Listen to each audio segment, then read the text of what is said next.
Salut la famille, bienvenue sur ma chaîne Et sont-ils le panafricain? À présent, nous allons parler du panafricanisme et n'oubliez pas de vous abonner. Je vous invite à faire un tour sur Arao Buzz. N'oubliez pas de vous abonner activement. Oui, bonsoir la famille, bonsoir tout le monde. Et sont-ils le panafricain? Et à présent, nous allons parler un peu du panafricanisme. Ok, c'est juste pour vous confirmer que c'est vrai. Ce n'est plus des rumeurs. On dit souvent que les rumeurs deviennent des clameurs. C'est devenu clameur. Je veux parler de la mort de Agbeyomi Kojo, de son excellence Agbeyomi Kojo, puisqu'il s'était autoproclamé président. Il s'était autoproclamé vainqueur des élections de 2020. Ce natif de Tokli était grand homme dans la scène politique togolaise et que nous ne pouvons pas, quel que soit les hauts et les bas, on ne peut pas ignorer ce monsieur dans la scène politique du Togo, quel que soit les hauts et les bas, quels que soient les on-dit, il fut un grand homme.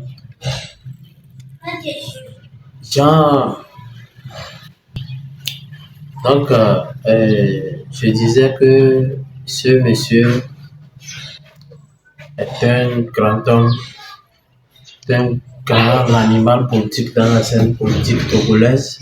On ne peut pas parler de la politique togolaise sans parler de lui. Il fut un grand homme et aujourd'hui, il a tiré sa révérence dans la nuit du samedi au dimanche.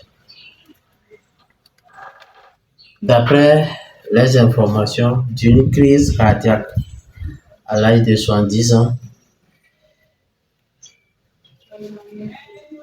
ce dernier est parti après 2 mois de la mort de son mentor, Monseigneur Philippe Panokopodo, un grand archevêque que je respecte autant. Il a été aux élections de 2020, dans laquelle il fut deuxième selon les résultats de la CENI, mais ce dernier s'est autoproclamé vainqueur de ces élections. Donc, suite à ces autoproclamations, certaines charges se sont retenues contre lui, telles que l'atteinte à la sécurité de l'État, diffusion de fausses informations et troubles aggravés à l'ordre public. Il a été détenu et libéré par des services de criminels de renseignement d'investigation SCRIC. Exilé le 10 juillet 2020,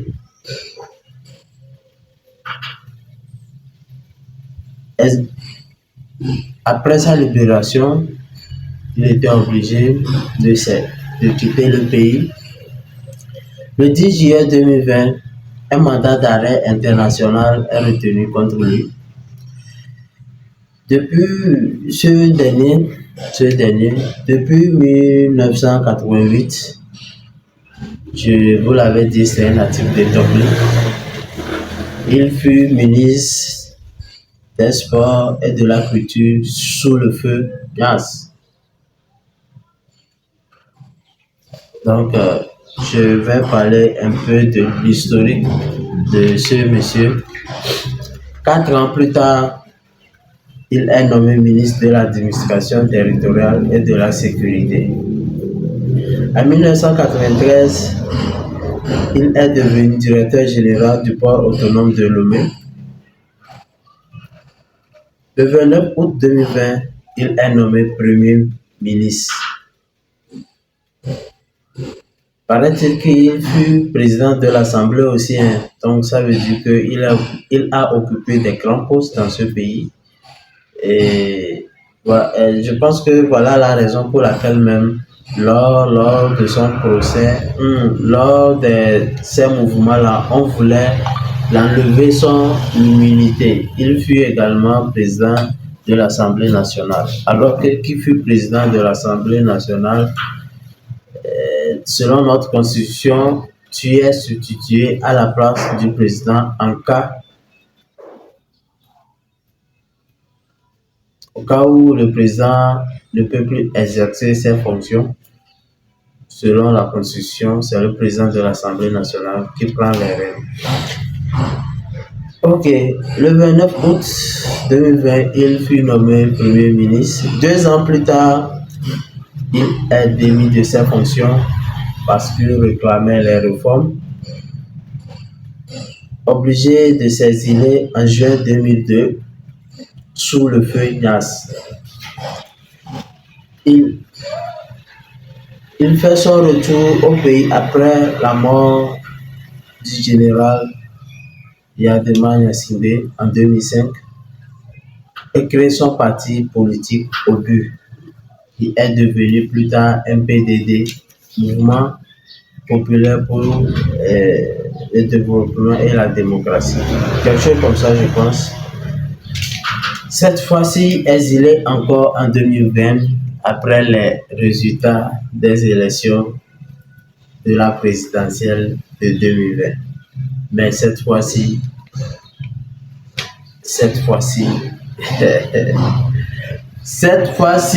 il ne reviendra plus au pays vivant.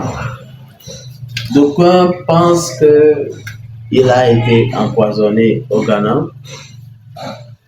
Mais avant tout, je vais vous lire un peu le communiqué de son gouvernement, puisque il s'est autoproclamé président. Donc, à sa mort, il y a eu 2 communiqués. Communiqué de presse du 3 mars 2024, Togo décès en exil du président légitime du Togo, Son Excellence Dr Gabriel Abiyomi Messankodjo est mise en place d'un conseil d'État. Ok, bon, je vous laisse vous-même, vous allez lire parce que ça là, ça me dépasse pour le moment. Ok, dans mes prochaines sorties, je vais vous parler un peu de l'historique complet de ce monsieur. Depuis sa jeunesse, sa biographie à peu près quoi, et son historique politique. Merci de vous abonner et de partager, de liker, de mettre vos avis dans les commentaires pour plus d'amélioration de mes contenus aux prochaines éditions.